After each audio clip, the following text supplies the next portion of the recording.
اچھا، تو کیا یہ ممکن ہے کہ علم کا ایک پورا سمندر صرف ایک صفحے میں سما جائے؟ آج ہم اسلامی روایت کے ایسے ہی ایک صفحے کی گہرائی میں اتریں گے اور دیکھیں گے کہ اس میں تاریخ، ایمان اور منطق کی کیسی کیسی کہانیاں چھپی ہوئی ہیں۔ یہ جو صفحہ نظر آ رہا ہے نا، یہ صرف کاغذ پر سیاہی نہیں ہے۔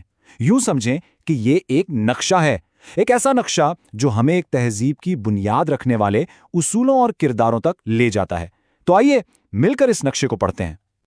اور یہیں سے ایک بہت دلچسپ سوال پیدا ہوتا ہے، آخر تاریخ کا ایک انتہائی طاقتور اور منطقی رہنما ایک عام سے پتھر کو کیوں بوسہ دے گا؟ یہ ایک ایسی پہیلی ہے جو ہمیں ایمان اور عقل کی گہرائیوں میں لے جائے گی۔ چلیں ذرا تصور میں مکہ چلتے ہیں، خانہ کعبہ کے سائے میں۔ یہاں تاریخ کا ایک ایسا عظیم رہنما موجود ہے جس کی پہچان ہی انصاف اور ٹھوس منطق ہے، اور وہ ایک ایسا قدم اٹھانے والے ہیں جو بظاہر عقل کو حیران کر دیتا ہے۔ عمر ابن الخطاب، مطلب یہ ایک ایسے لیڈر تھے جو اپنی فہم و فراست کے لیے جانے جاتے تھے۔ وہ ہر معاملے کی تہہ تک پہنچتے اور بالکل ٹھوس عملی فیصلے کرتے تھے، اور بس اسی لیے ان کا اگلا قدم تاریخ میں اتنا یادگار بن گیا۔ تو اب آتے ہیں سب سے اہم لمحے کی طرف، کیونکہ یہ صرف ایک عمل نہیں تھا بلکہ ایک اعلان تھا، ایک ایسا بیان جو صدیوں تک گونجتا رہے گا اور اسلامی فکر کے ایک بنیادی اصول کی وضاحت کرے گا۔ ذرا منظر سوچیں، وہ اس مقدس پتھر کے پاس کھڑے ہیں، لیکن بوسہ دینے سے پہلے وہ رکتے ہیں اور وہ براہ راست اس پتھر سے بات کرتے ہیں تاکہ وہاں موجود ہر شخص اور آنے والی نسلیں بھی ان کے اس عمل کے پیچھے کی وجہ کو اچھی طرح سمجھ سکیں۔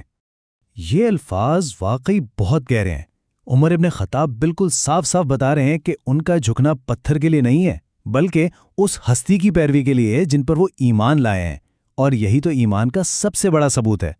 تو اس واقعے سے ہمیں کیا اصول سیکھنے کو ملتا ہے؟ یہ ہمیں سیدھا اسلامی قانون کے ایک مرکزی ستون کی طرف لے جاتا ہے، یعنی اتباع کا اصول، جس کا سادہ مطلب ہے پیروی کرنا۔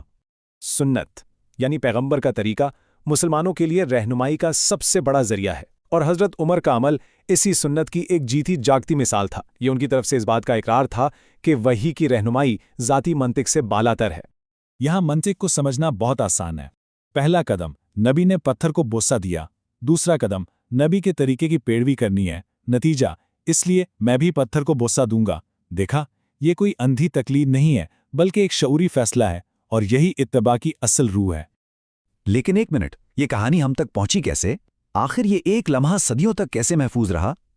یہ سب علم کی غیر معمولی زنجیر کی بدولت ممکن ہوا، جہاں ہر بات کو نسل در نسل پوری احتیاط کے ساتھ آگے منتقل کیا گیا۔ اور اس علم کو منتقل کرنے کا ذریعہ ہے حدیث۔ ہر حدیث کے ساتھ راویوں کی ایک مکمل زنجیر جڑی ہوتی ہے جسے سند کہتے ہیں، تاکہ اس کی سچائی کو پرکھا جا سکے، اس کی تصدیق کی جا سکے۔ اور جس صفحے کا ہم مطالعہ کر رہے ہیں، اسی پر ہمیں اس زنجیر کی ایک اہم کڑی سے ملوایا گیا ہے۔ عبداللہ بن مغفل، یہ ان لوگوں میں سے تھے جنہوں نے براہ راست پیغمبر صلی اللہ علیہ وآلہ وسلم سے علم حاصل کیا اور پھر اسے آگے پہنچایا۔ اسلامی روایت کی اصل مضبوطی اسی بات سے ظاہر ہوتی ہے کہ راویوں کے حالات کو کتنی باریکی سے ریکارڈ کیا گیا ہے۔ ان کا قبیلہ کون سا تھا، وہ کہاں رہتے تھے، انہوں نے کتنی حدیثیں بیان کیں، ہر تفصیل کو محفوظ کیا گیا۔ کیوں؟ تاکہ علم کی زنجیر کی ہر کڑی کو جانچا جا سکے۔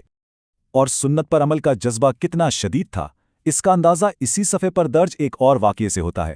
عبداللہ بن مغفل کے لیے نبی صلی اللہ علیہ وسلم کی ہدایت اتنی مقدس تھی کہ جب ایک قریبی شخص نے اس کی خلاف ورزی کی تو انہوں نے اس سے تعلق ہی ختم کرنے کا اعلان کر دیا۔ سوچیں، ان کے لیے یہ معاملہ اتنا سنجیدہ تھا۔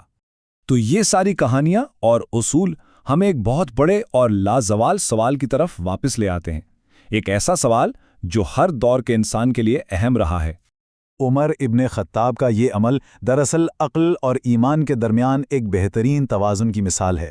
انہوں نے اپنی منطق کا استعمال یہ سمجھنے کے لیے کیا کہ پتھر خود کچھ نہیں کر سکتا، لیکن ایمان کی بنیاد پر اس ہستی کی پیروی کی جن کی رہنمائی پر انہیں کامل یقین تھا۔ اور آخر میں یہ کہانی ہمیں اسی بنیادی سوال کے ساتھ چھوڑ جاتی ہے۔ عمر کا عمل ہمیں سکھاتا ہے کہ شاید سچی بندگی وہیں سے شروع ہوتی ہے جہاں ہماری اپنی عقل کی حدیں ختم ہو جاتی ہیں۔ یہ ایک ایسا نقطہ ہے جس پر آج بھی غور و فکر کیا جا سکتا ہے۔